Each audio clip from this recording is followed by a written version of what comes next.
Vamos a conversar en los próximos minutos con el senador del Frente Amplio, del MPP, Daniel Cayani, que también es coordinador de la bancada de senadores del Frente. Hay varios temas arriba de la mesa, pero sin más, buenas tardes, ¿cómo estamos? ¿Cómo andan? ¿Todo bien? Pará, pero me pusiste un título ahí que no tengo ya, que es coordinador. Es por un año, ¿no? Es por un año y ya está. Ahora la tiene Oscar Andrade. Oscar Andrade, perfecto. Ex coordinador de la bancada de senadores del Frente Amplio. Uno de los nexos principales entre el Ejecutivo y la Cámara de Senadores, Cayani. No, un compañero más.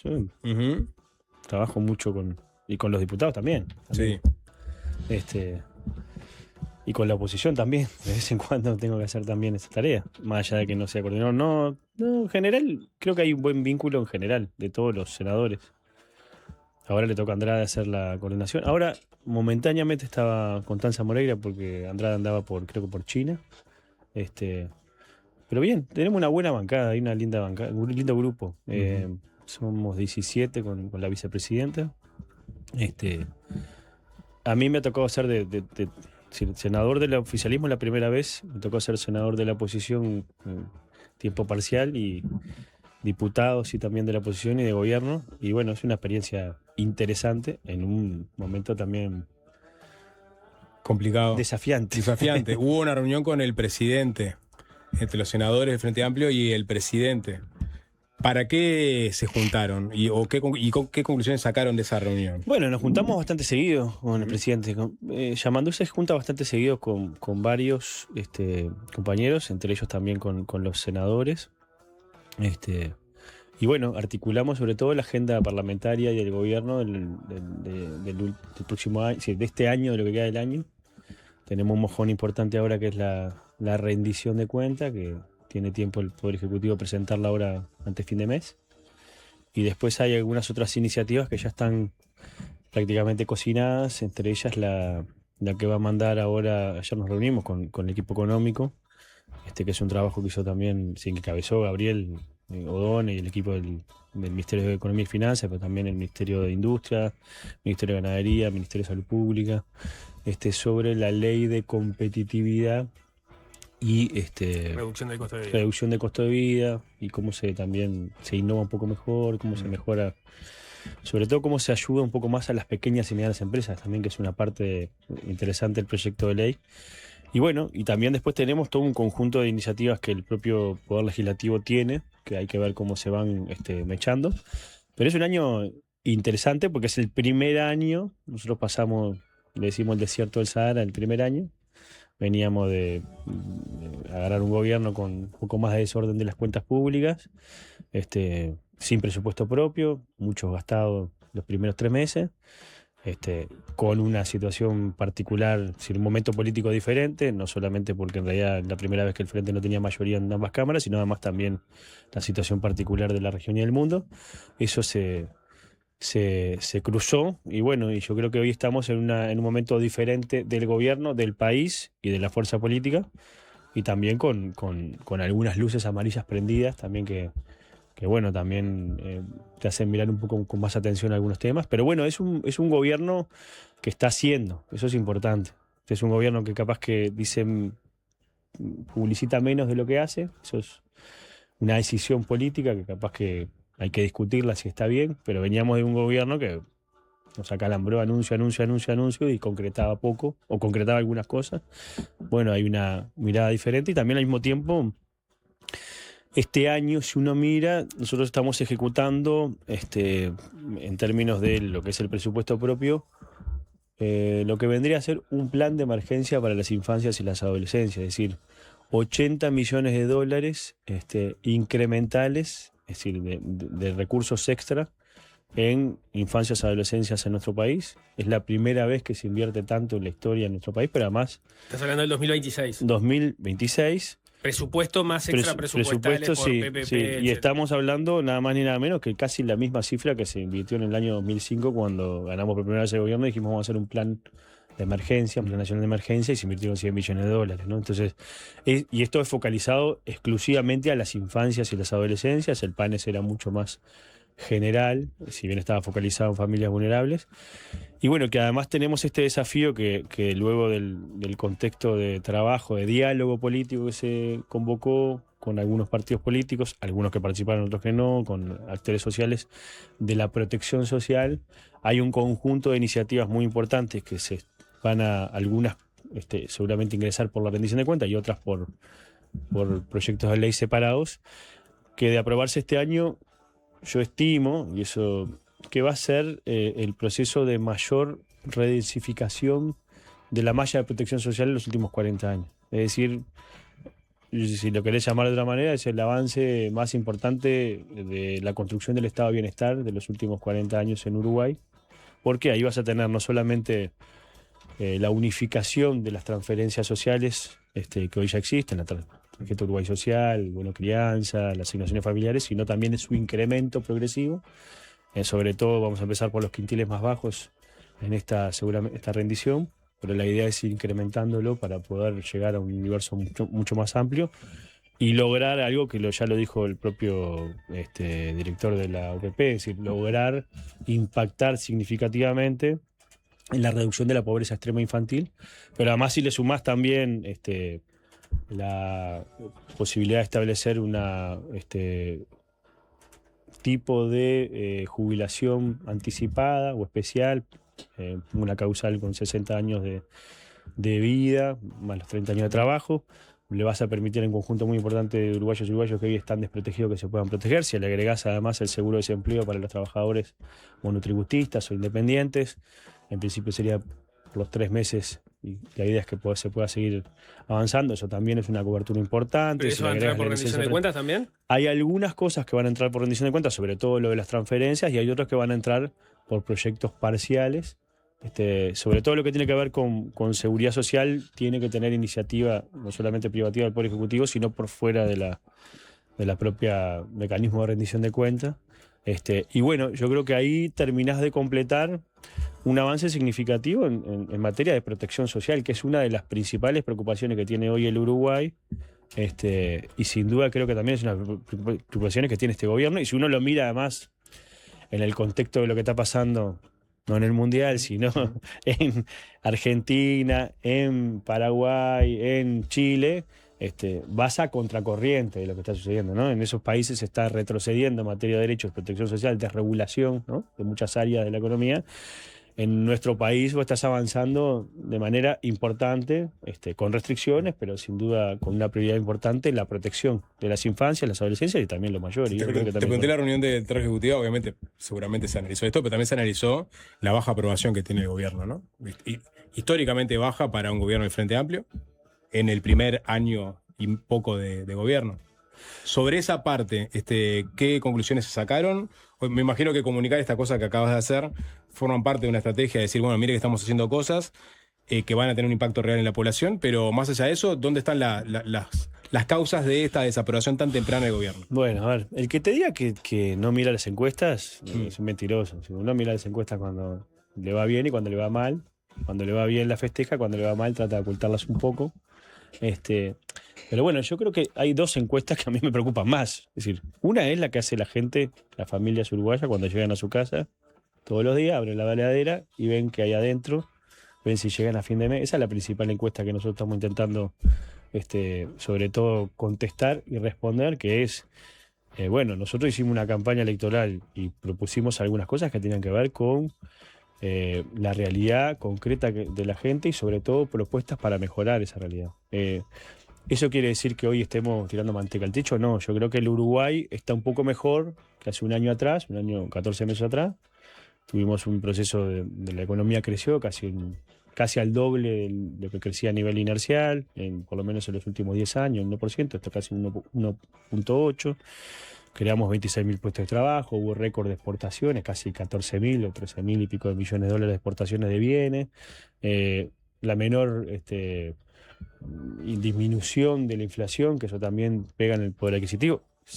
Hubieron pautas diferenciales para los consejos de salario, una pauta diferencial para los salarios mínimos o los más bajos con un incremento mayor, para los salarios más altos quizás que pudieran hacer un esfuerzo. Eso también posibilitó que crezca el salario real, un 2%. También creció las jubilaciones y pensiones, porque a la medida que crece el salario real, crece la jubilación y pensiones, y además creció la jubilación y pensiones. ¿Eso quiere decir que estemos bárbaros? No, pero bueno, yo creo que hay una mejora.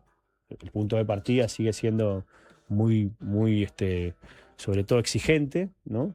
Y bueno, y además la gente quiere las cosas ya, ¿no? Si no quiere que le expliques cómo vas a mejorar, sino que quiere decir, bueno, todos los días. Ahora hay indicadores interesantes, además de la seguridad, ¿no? Que yo creo que la seguridad se ha mejorado en términos de indicadores, de denuncias. Todavía falta, pero bueno, hay cosas interesantes, pero hay un indicador también interesante que entre otras cosas indica que vamos por el buen camino. Se conoció ahora el crecimiento de la economía en el primer trimestre, casi un 1%, 0,9%, y si vos mirás, ahí está medido el efecto, sobre todo de déficit de crecimiento del sector agropecuario por el déficit hídrico, ¿no? Pero sin embargo hay un repunte, entre otras cosas, por el crecimiento del consumo de las familias uruguayas. O sea, eso quiere decir que el incremento del poder adquisitivo de la familia está teniendo un impacto sobre todo también en la actividad económica y en el incremento. ¿Alcanza? No.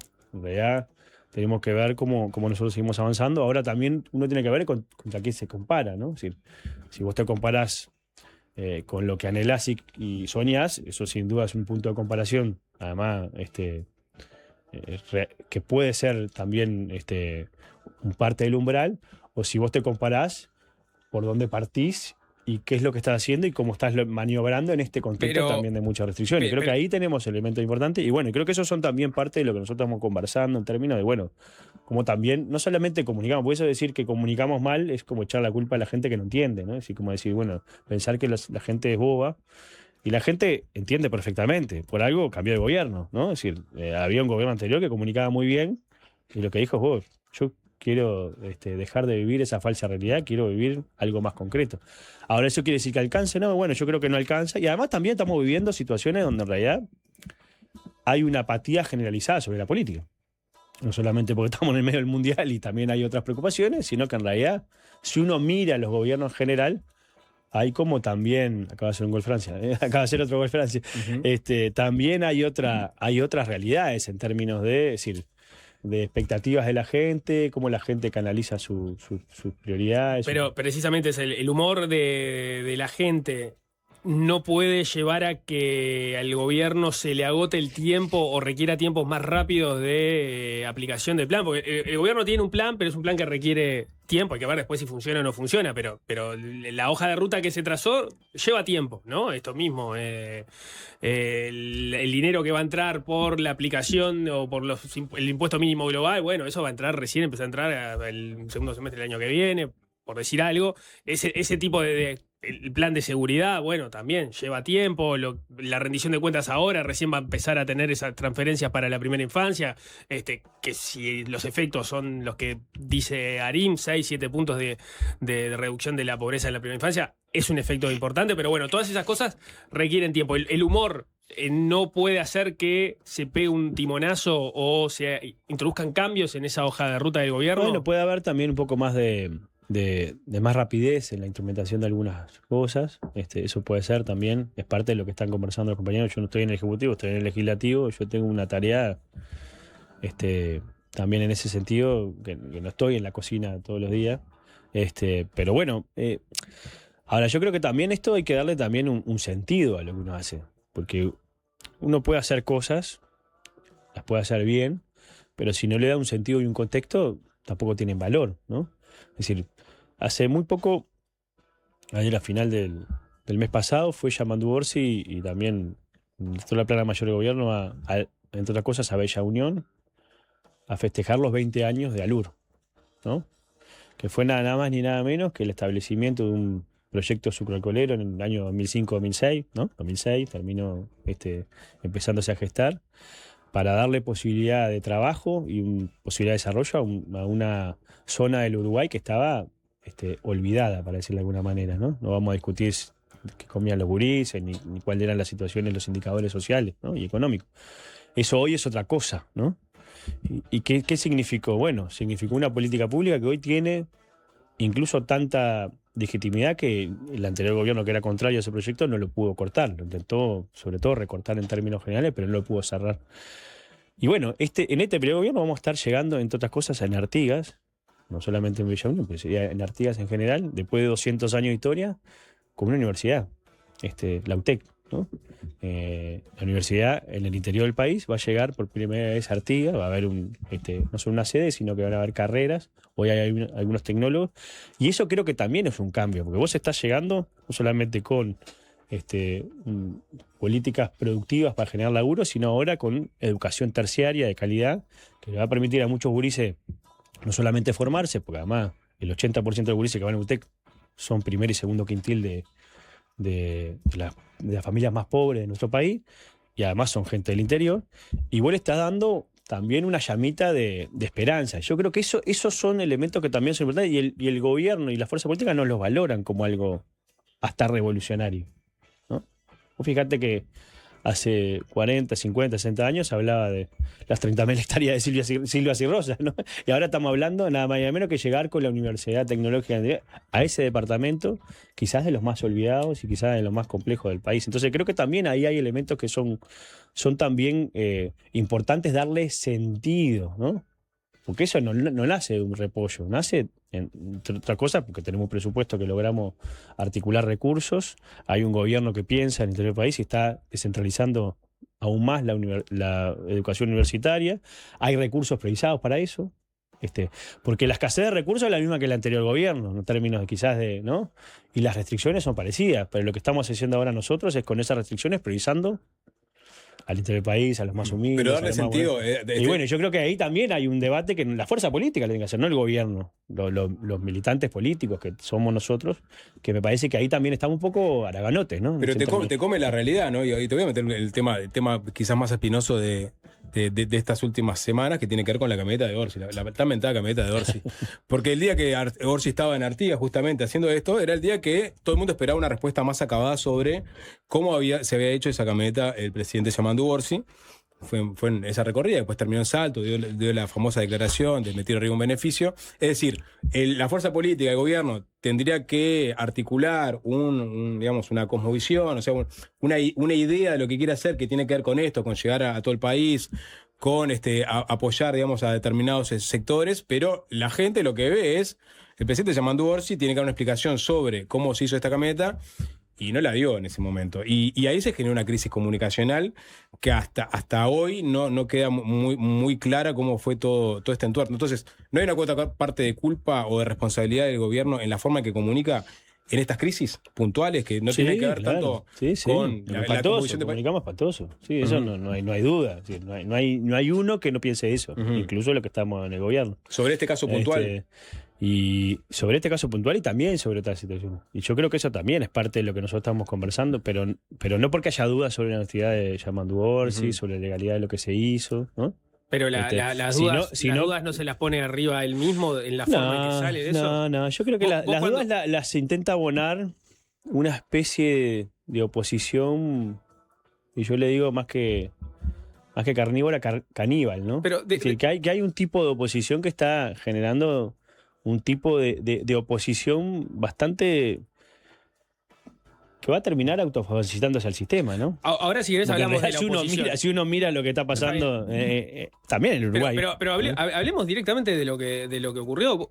Capaz que vos tenías el dato. Cuando Orsi sale en esa comunicación que no fue institucional, que parece ser personal, ¿vos sabías lo que iba a publicar Búsqueda después? ¿Tenías ese dato? No tenía ni idea. O sea, vos también entonces te sorprendió que el presidente, cuando salió a aclarar cómo se había hecho de la camioneta, ocultara que había un segundo vehículo en la ecuación. Para nosotros es un recontra tema cerrado, ¿no? Sí. Es decir, para nosotros, en términos generales, yo creo que ahí a nosotros sin duda nos preocupa hoy qué está pasando con el conjunto de la población. Ese es un...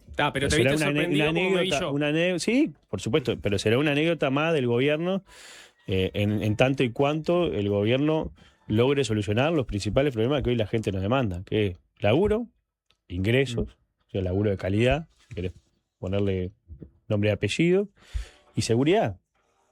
Que es las dos cosas que está sin duda reclamando. Le reclamaba el anterior gobierno, no lo solucionó, y nosotros estamos intentando ahora ponerlo por lo menos en órbita. Pero decir que el tema está cerrado para ustedes no cierra el tema.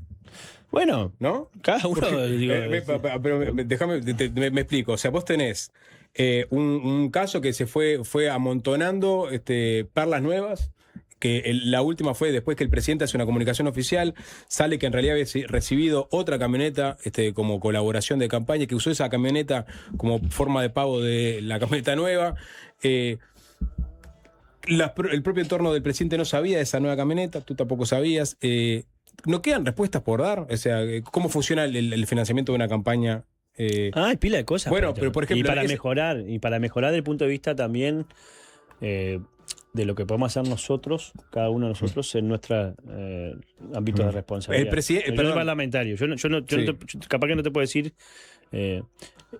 específicamente sobre este hecho. Ahora, sí te puedo decir que en realidad nosotros tenemos toda una agenda sobre transparencia, mejora del control de los recursos en las campañas electorales. Pero no tendría que empezar por decir... Y eso tenemos una deuda tremenda. Pero Daniel, y al sistema político le cuesta mucho autorregularse, o por lo menos legislar en ámbitos que lo que nos estamos regulando somos nosotros mismos. No tendría que arrancar por el presidente por decir, mira, esta camioneta la recibí, yo pagué al Frente Amplio por esta camioneta tanta plata, o no pagué, o me la quedé.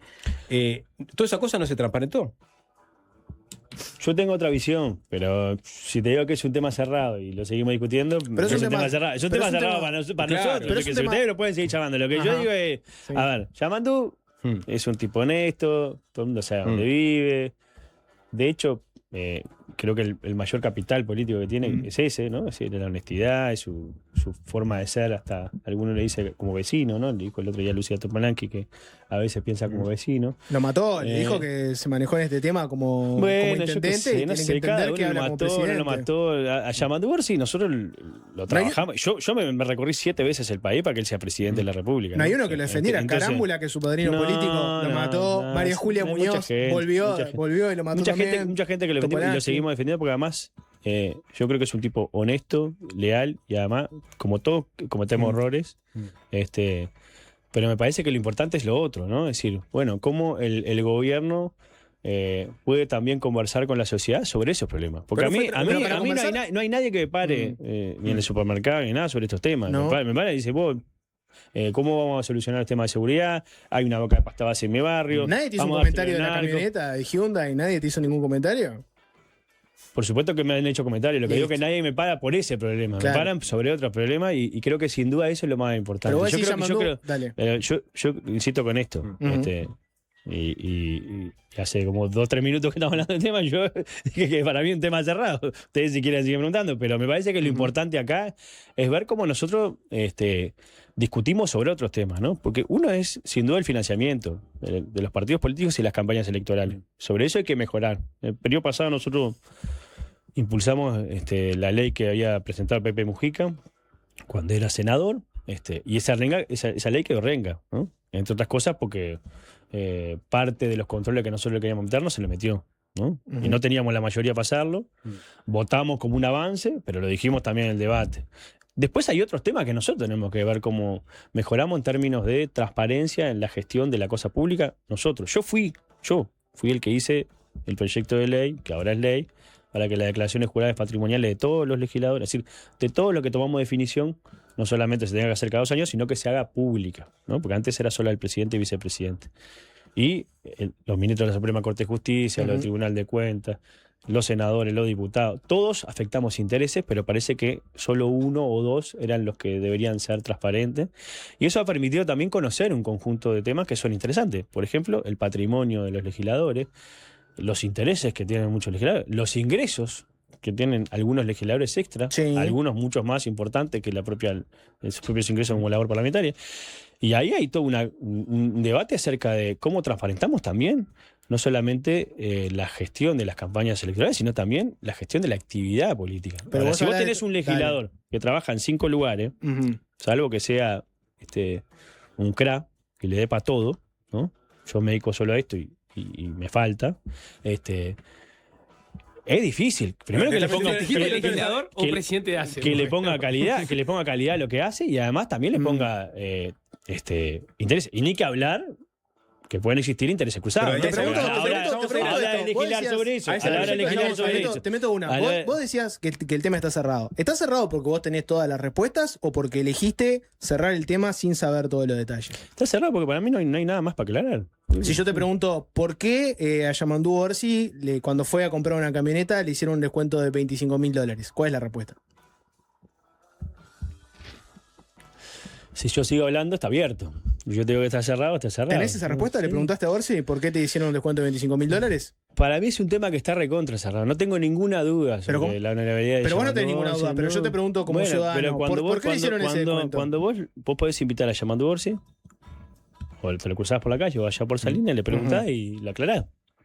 Para mí no hay ningún problema en términos de la confianza, de la rectitud y la honorabilidad.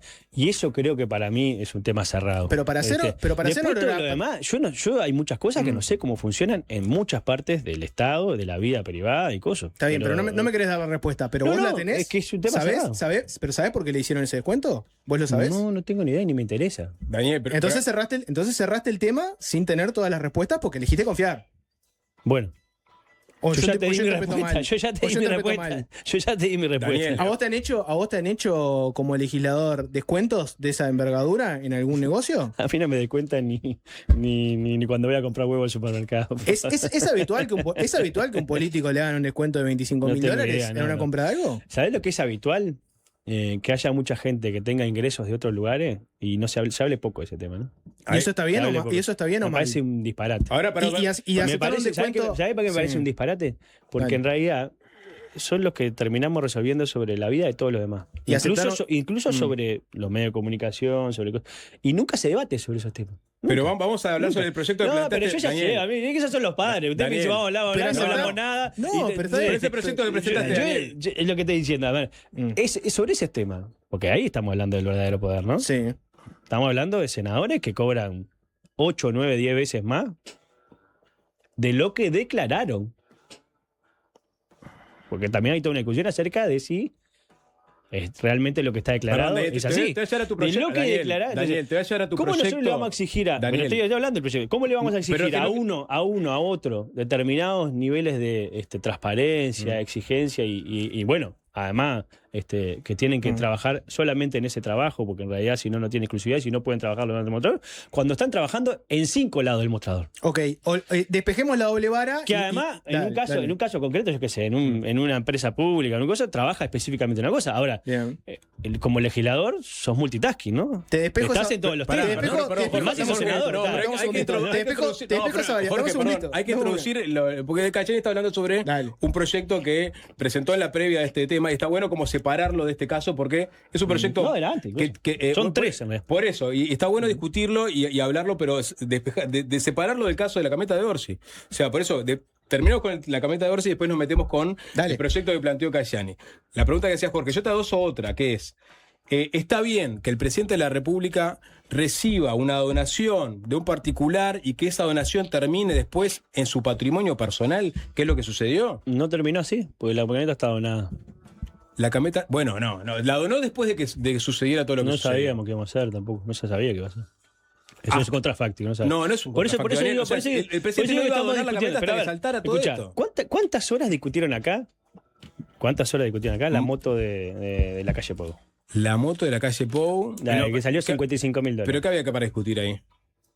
¿Dónde salió la moto? Pero vos tenés alguna información a propósito de eso, ¿sí? Pero yo no hice un análisis de la declaración jurada de la calle Pou. No sé de dónde salió la nunca. Bueno, pero tiene que averigüenlo, ¿qué tiene que ver? Pero ¿cuál es una donación? No, que aparentemente aparecen valores exorbitantes en un presidente y nadie se dio por aludido de que podía ser algo que no había sido pero tú comprado. me diste una respuesta. Yo te pregunto, no estoy diciendo que sea así. Lo que te digo es, ¿cuántas veces se discutió sobre eso? A mi pregunta me respondiste que la camioneta la donaron y en realidad ¿por qué tenemos ese doble estándar? Te despejo el doble estándar. No, pero me vas a decir, el otro día lo discutimos. Sí. No, te despejo el doble estándar. Imaginemos un mundo donde no existe la oposición, solo existe el oficialismo y es más. A mí no me gusta ese mundo. Te lo despejo. El único partido, el único sector que existe es el MPP. Ustedes dicen que hay que vivir como vive la mayoría. Yamandu Orsi, con una camioneta de $80.000, compraba con un descuento de $25.000. ¿Vive como vive la mayoría? Mirá, es el presidente de la República. ¿Ah? Representa a todo el mundo y no vive como vive la mayoría. Vive como vive el presidente de la República, que entre otras cosas tiene que tener determinadas posibilidades para moverse. Ahora, yo creo que hay algo muy valorable, ¿no? El tipo fue, compró una camioneta para usarla y para trasladarse en su actividad pública, hacerlo, y después la iba a vender, la iba a regalar o la iba a donar, ¿no? No sabemos de qué pasó. Ahora, eso es una actitud para mí honorable. Que yo la comparta, que yo la haga, es otra cosa. Ahora, lo que digo es, dejemos de darle un manto sobre que en realidad eso es un beneficio personal, porque en realidad la camioneta está trasladando gurises en escuelas especiales en el interior del Pero no país. iba a ser ese destino si no saltaba todo ese- esto, Daniel. No sabemos. ¿Cómo sabes? ¿Cómo sabes? Porque No sabor- sé. pero no es No aspirador, sabés. no me puedes No decir, sabés, dar no eso como sabés. Entonces es respuesta. contrafáctico. Vos estás lo que estás diciendo, estás suponiendo una cosa que no te. No estoy es como suponiendo. podría suponer algo más de por lo menos la moto de la calle Pou. Cuando la calle Pou Porque se al final, tiene al que final ver la suponés camioneta solo de este y Cuando- no te pones lo otro. cuando la Es que calle- tenés Sí. una suposición sesgada. Vos que hablás de un doble estándar. Cuando la calle Yo Pou se entiendo, compró... va a venir el gurí, el hijo de la calle Pou, no quiere Ajá. meterse en ese No, tema. no, tiene nada que ver. Bien, Cuando sí, la es calle Pou... No, no tiene nada que ver. no Cuando tiene la nada que calle... ver. No, obvio. Nada. Cuando la calle Pou se compró la moto Harley Davidson, Mujica dijo, son unos miserables. ¿Se la compró? Bueno, cuando la calle Pou Sí. apareció con una ¿La moto compró? Harley ¿Viste la Davidson... factura? Cuando la calle Pou apareció con una moto Harley Davidson, Mujica dijo, son unos miserables. Hablando de que alguien que tiene una moto de $50.000 en un país como este es un miserable. Yamandu Orsi en una camioneta de $80.000, ¿es un miserable? No, pero además no vas a comparar. Primero Pepe está muerto. ¿Ah? No vamos a hablar de gente que está fallecida, que además está por encima del bien y del mal. Ya está. Yo ya dije todo lo que tenía que Tema decir. cerrado. No, Lo está tengo bien. recontra cerrado. Hace 15 minutos que estamos hablando de un tema cerrado. Soy demasiado. Pero no me demasiado me diste una generoso respuesta para decir que tema cerrado. absolutamente insatisfactoria, Daniel. Bueno, pero Totalmente a ver, insatisfactoria. decime si eso es un examen de la No, próxima vez. bueno, Avisame que me pones pero tú nota. mismo sabés que la respuesta a ver, no es esa. A ver, para mí es la respuesta que cabe y para mí no es la preocupación que tiene la ciudadanía. Y yo creo que además es esto. El gobierno actual, Yamandu Orsi y de todos los compañeros que estamos trabajando, estamos preocupados por esto. Es decir, ¿cómo le va en la vida cotidiana a la gente? Si puede llegar a fin de mes, si además está seguro de llegar a su barrio y no le meten un balazo a la familia como está pasando en muchos barrios, cómo controlamos algunos sectores que hoy están bastante complicados. Nos metimos en Cerro Norte y tuvimos también algunas consecuencias en el sentido. Hoy tenemos preso a los principales narcotraficantes de nuestro país en cana, ¿no? Al Betito Suárez, a Fernández Albín, a el primer comando de la frontera. Es decir, todos estos que dan cátedra ahora de seguridad y que dicen cómo hacer, estaban todos libres cuando gobernaban ellos, incluso Marcel, ¿no? Entonces, y ahora nos vienen a corretear con estas cosas. Pero, por favor, yo creo que hay cosas mucho más, sin duda, para mí, urgente, el tema de la situación de calle, cómo arreglamos la convivencia, que es notorio que a partir del incremento de la gente en situación de calle, sobre todo de personas que han sido privadas de libertad y que tienen otro tipo de conducta para socializar, ha generado también un problema de convivencia en el conjunto de la sociedad, que no tiene que ver con la inseguridad, pero pega en la inseguridad en el sentido de que la gente se siente insegura porque tiene una persona que está durmiendo en la calle y en vez de sentirse con la preocupación de ver cómo le damos una mano a esa persona, lo siente como alguien que le puede hacer daño. Y ese es el problema que estamos teniendo como sociedad, que es una cagada desde el punto de vista político. Totalmente. Porque en realidad estamos generando lo que se dice es, a los pobres le estamos generando odio. Y la persona esa no es una persona en situación de calle, es una persona sin techo, que ha pasado un conjunto de problemáticas que ha tenido y que la ha macañado y la ha cagado, pero en realidad hoy la discusión pública es esa, ¿no? Es decir, ¿dónde los guardás mejor? Para que no me Prometimos molesten, hablar ¿no? del proyecto que tenías, uno de los proyectos que era... Ese y otros, que los legisladores no pueden tener una actividad por fuera de la actividad de legislador. Son tres, ¿no? Son tres. En realidad es una es que el salario, es decir, que el subsidio que reciben los cargos de responsabilidad política, no solamente los legisladores, cuando terminan la actividad, sea igual en términos temporales al que reciben los trabajadores normales. Eso así bien mal y pronto. 6 meses decreciente sería Claro, más o menos. 6 meses máxima decreciente. hipótesis. Creo que si vos tenés más de 50 años hay como una cobertura un poco mejor en términos de que vos podés llegar a tener hasta un año en función de si tenés más de 50 años. Después el otro es una obviedad, ¿no? Ahora que aquel fue al exterior. Sí, pero viste que no. Devolver los viáticos. No rindió nada. No sé cómo fue ahí Ujú. el tema ahí. Bueno, por lo menos lo que son dineros públicos, vuelvan a la arca del Estado. Y la otra es esto, no es solamente exclusividad en la tarea, exclusividad en los ingresos, ¿no? Que ahí hay toda una discusión, porque algunos te dicen, bueno, yo en realidad tengo una jubilación. Bueno, déjala en stand-by. Para mí, ¿no? Si Ingreso te por dedicas a rentas. esto, bueno, no es más tuyo. Será de un familiar tuyo, pero vos no podés tener un ingreso extra por la labor que haces, ¿no? Como debería tener, ¿no?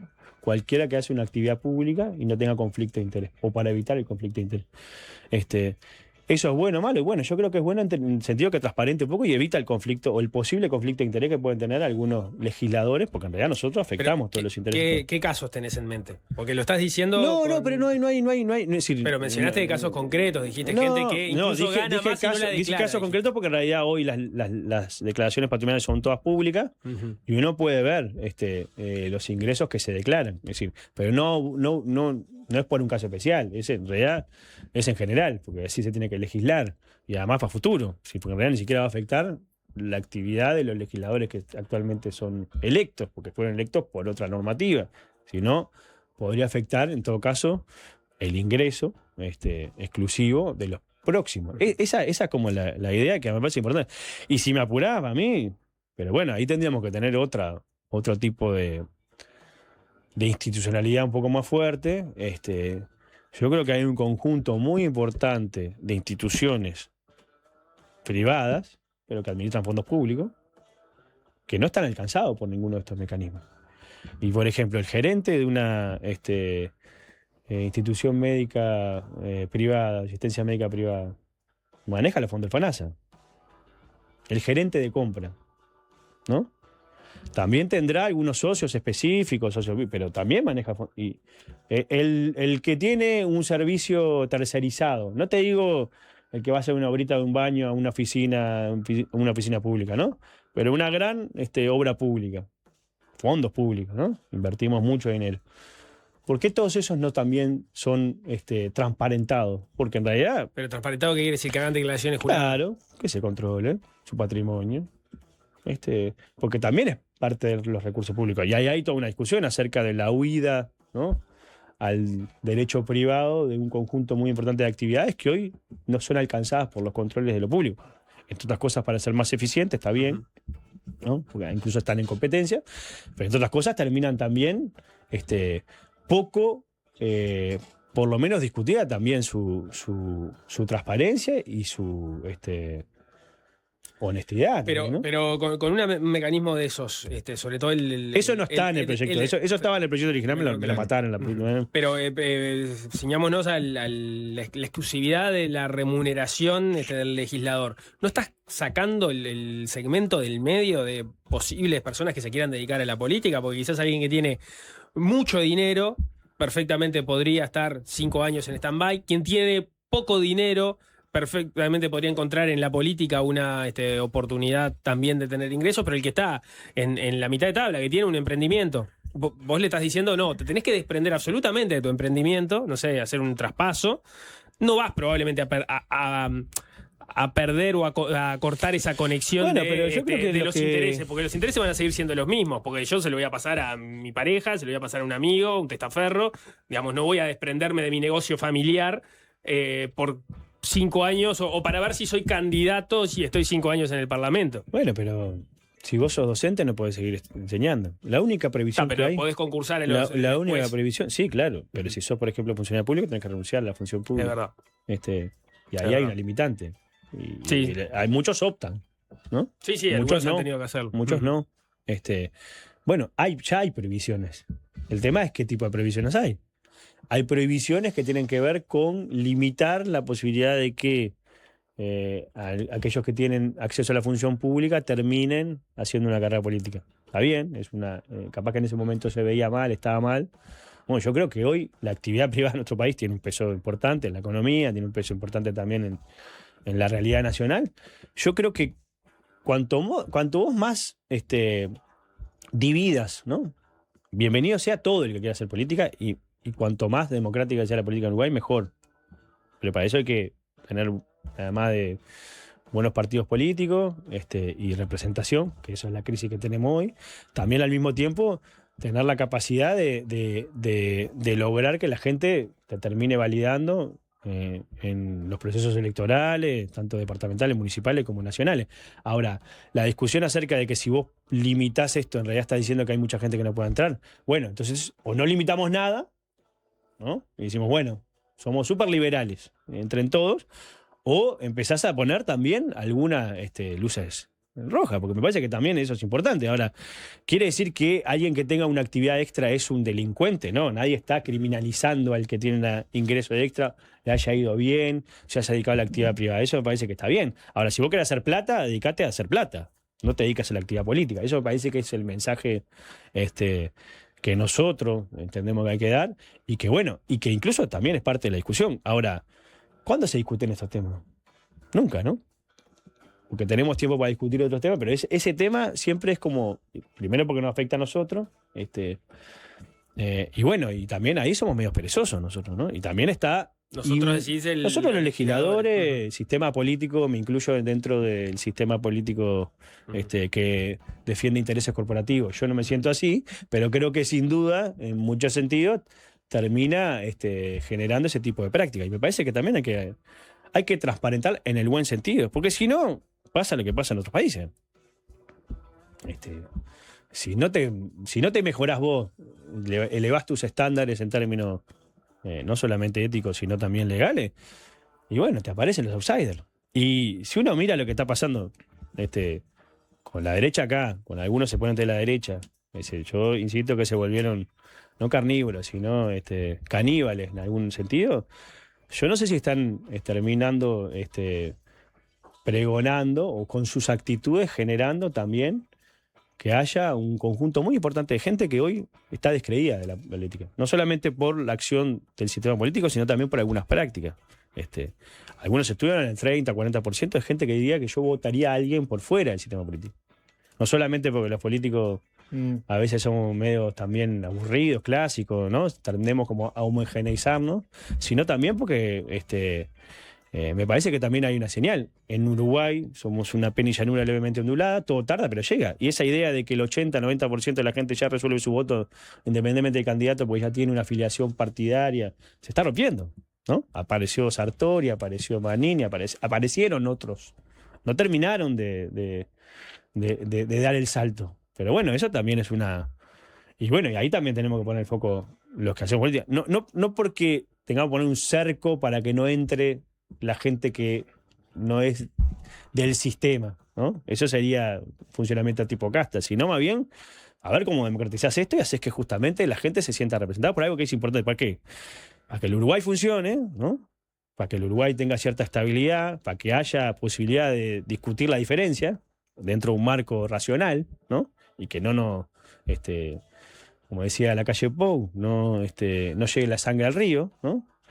Y eso creo que hoy se está rompiendo, ¿no? Términos políticos de a poquito, ¿no? Como pero se ahora rompe todo. pero si ahora con el tema de la camioneta me aburre volver. Pero ¿no notaste que hubo un gesto también republicano, institucional? Yo que se salió Sanguinetti, Bordaberry, a decir, bueno, vamos a empezar a cuidar la Algunos imagen de tuvieron un presidente. gesto republicano en el sentido de ver dónde se ponía el foco. Algunos otros estaban intentando enseñar la pradera. No le funcó, ¿no? Unos que estaban como el avestruz el periodo pasado, ¿no? Cuando se hablaba de Cardoso, yo qué sé, de PNAD, de todo eso. Pero hubo conversaciones tras bambalinas, llamémosle, para que la sangre no llegara al río.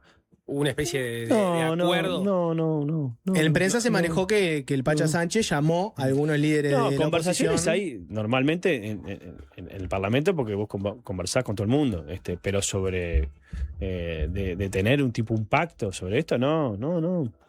De hecho, ojalá podíamos tener conversaciones para generar acuerdos sobre otros temas, ¿no? Sí, que lamentablemente en este último tiempo no lo han podido lograr. La semana pasada logramos la designación de un nuevo integrante de la Suprema Corte de Justicia. Más o menos, ¿no? Se pusieron de acuerdo en que no querían a uno. Y entonces pasó el segundo. Y bueno, el acuerdo, a veces te une el espanto. Eso, ¿no? A veces el espanto te une. Yo creo que eso es bueno. Eso también es importante. Está bien, pero a veces no te une ni el espanto. Ahora hay ahí como también una idea de ver si podemos, a partir de eso, retomar algunas conversaciones para empezar como a lograr, por lo menos en algunas responsabilidades, tener como algún principio de acuerdo. Vamos a ver qué da eso. Ese espacio cuando apareció, porque de ver la sesión en la cual se iba a votar y no se terminaron votando las veñas a los fiscales, da la impresión de que no había ningún margen para ningún tipo de acuerdo. Chacarrilla, así comidilla, así se dijo cualquier cosa, ¿no? Sobre eso. Se dijo que no se iban a votar porque, no sé, estamos prácticamente presionando a la fiscal de corte. Cuando lo único que estamos haciendo es tratando de pedir más información acerca de un concurso, una lista de prelación que no se respetó, pero no, yo creo que hay de todo ahí, hay de todo. Pero bueno, está ahí en el éter. Vamos a ver si se concreta. Una sobre el tema anterior. A priori me parece razonable lo de la exclusividad para los legisladores. También pienso, ¿no debería el sueldo que le pagamos todos al legislador ser exclusivo para la actividad a la que cumplen? Te voy a poner un ejemplo. En el MPP tienen topeado los salarios, ¿no? Y vos, por ejemplo, haces una contribución de tu salario como legislador al MPP, ¿no? Y al Frente Amplio. Y al Frente Amplio. ¿No sería razonable que yo como ciudadano dijera, yo te pago, vos vas a trabajar exclusivamente como legislador? La plata que yo te doy, usala en tu tarea legislativa. Conseguite asesores, secretarios. No me financies tu partido político con la plata que yo te doy para que seas legislador.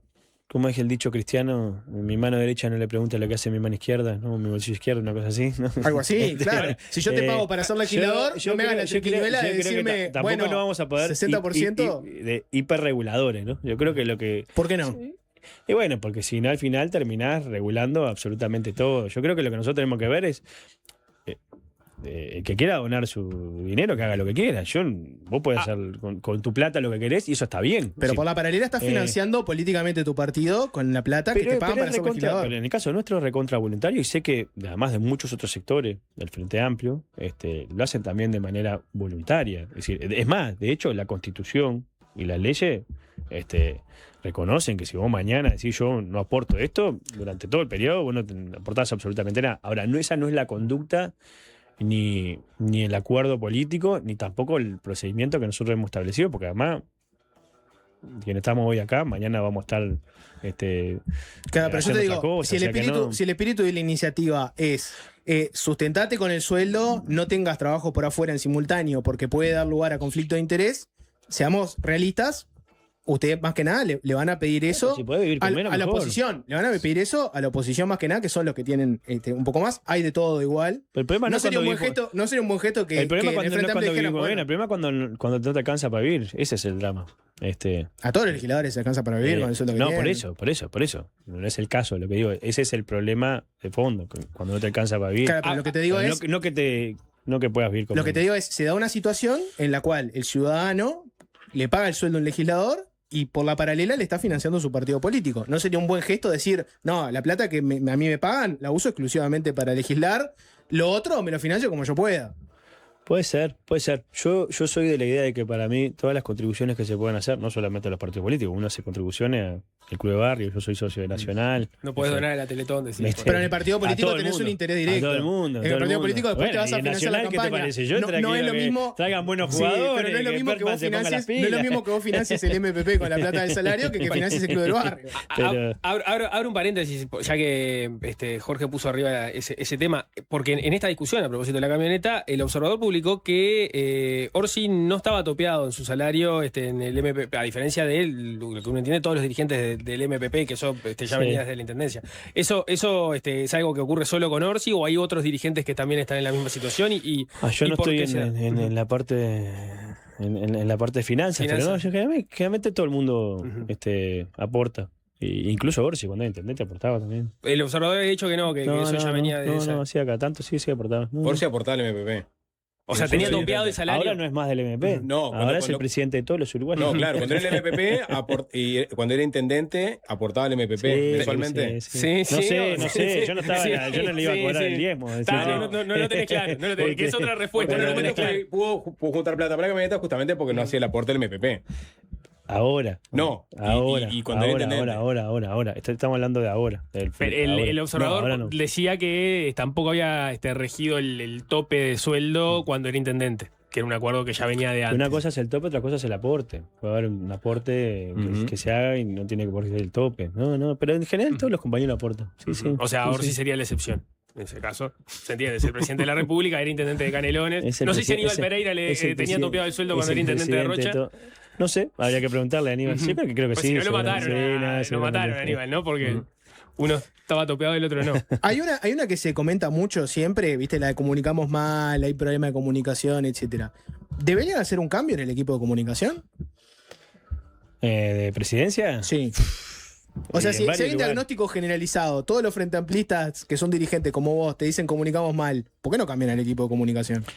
Bueno, porque es como cambiar al defensa cuando le hacen un gol o cambiar al golero. Es decir, cuando te hacen un gol no solamente es responsabilidad de uno, muchas veces tenés responsabilidad de varios. Pero bueno, habría que cambiar a otro, en todo caso.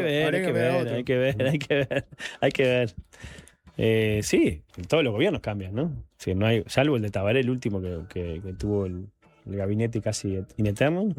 Generalmente todos los gobiernos cambian. Y este gobierno ya ha hecho cambios, ¿no? No en la cúpula ministerial últimamente, pero bueno. En otros lugares. Y dos cortitas, antes que nos quedemos sin tiempo. Rendición de cuentas. Primero, ¿vos querés una rendición con gasto incremental o aceptarías una rendición gasto cero? Y la otra es, ¿de dónde sacan los votos para aprobarla? Porque Cabildo dio señales como que no está muy afín en la rendición. Sí, bueno, hay que negociar, ahí hay que negociar mucho. Primero va a pasar por diputados, así que ahí vamos a tener un primer filtro. Supongo que rendición va a haber, ¿no? No va a haber ningún partido que no vote la rendición en términos generales. Después hay que ver qué se le poda o qué se le saca. Yo creo que además la rendición no va a ser de gasto cero, ¿no? Va a ser incremental. De hecho, una de las cosas que hablamos tiene que ver con eso, el incremento, la unificación y el incremento de las transferencias sociales. Va a ser incremental más allá del presupuesto votado que sí tiene. Sí, incremental, sí. Se va a reforzar. O sea, eran 170 millones de dólares para este año. Para el año que viene, mejor dicho, va a haber más entonces. ¿Va a ser incremental, pero porque se sacan de incisos para fortalecer otros? ¿O porque se ponen están más haciendo plata? la ingeniería. No sé si es vistiendo un santo, es decir, sacándole parte de partidas que no se ejecutaron y que por tanto no se van a ejecutar en 2027. Pero sí, va a ser incremental. Es decir, se va a incrementar parte de las ayudas, como se le dice, sociales o las transferencias monetarias. Si eso engloba la cuenta general, después hay que verla bien, porque en realidad ahí también vas a tener que ver cuál es la proyección de crecimiento nueva que vas a tener que tener, porque en realidad vos estableciste una cadencia de crecimiento que te estalló la guerra, cambió el precio del barril de petróleo, todo, y te estalló también por lo menos parte de las proyecciones de crecimiento. Pero bueno, yo creo que es importante. Para la NEP ya va a ser incremental porque ganó una camioneta, ¿no? Y sí. Ahora le van a tener que dar a la NEP algo fuerte. La puede pasar para Cobre también. Ahora le tienen que dar algo fuerte. Aunque yo ahí voy a coincidir con el Cayani Bueno, que ahora hay 3 millones de expertos en transportes escolares, ¿no? ¿Te das cuenta, no? Es decir, todo el mundo habla de cómo se transportan los gurises. Sí. Volvería de vuelta al tema de la cometa, pero ya Cayani claramente lo quiere cerrar, así que, y nosotros tenemos que cerrar la entrevista, así que ahí Cayani, muchas gracias por esto. Bueno, muchas gracias. Saludos. Aire.